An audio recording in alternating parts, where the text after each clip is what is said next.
नमस्कार, रसस्वादमध्ये आपलं स्वागत आहे। आज आपण झटपट चपातीचा चिवडा बघणार आहोत। तर त्यासाठी लागणारे साहित्य बघून घेऊया। 2 चपात्या बारीक तुकडे करून घेतलेले, कोथिंबीर, 1 चमचा लाल मिरची पावडर, 7 ते 8 कढीपत्ते, 1 चमचा जिरे, अर्धा चमचा राई, पाव चमचा हळद आणि अर्धा छोटा चमचा गरम मसाला, छोटा कांदा बारीक चिरलेला, शेंगदाणे हे 10 मिनिटे पाण्यामध्ये वाफवून घेतलेले आहेत, 1 चमचा भाजलेले तीळ, तीळ नाही वापरलं तरी चालेल, जिरा, राई, कढीपत्ता, कोथिंबीर,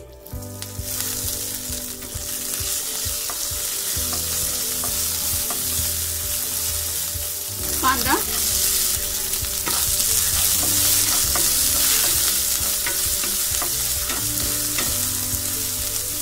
थोडंसं मीठ,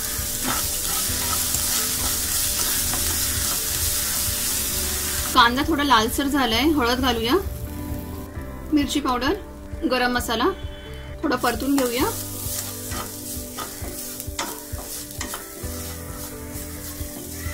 शेंगदाणे घालून घेऊया,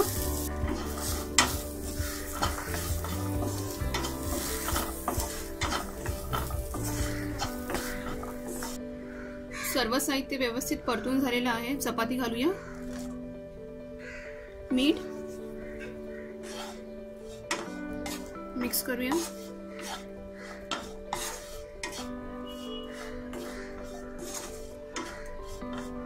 सगळ्यात शेवटी तीळ घालून घेऊया,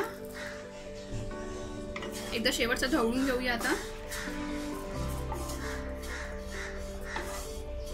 आणि आता गॅस बंद करून घेऊया। चपातीचा चिवडा रेडी आहे। हा चिवडा खूप टेस्टी लागतो आणि झटपट पण बनतो। तर तुम्हीही अशा प्रकारे हा चिवडा करून बघा आणि मला कळवा हा कसा होतो ते।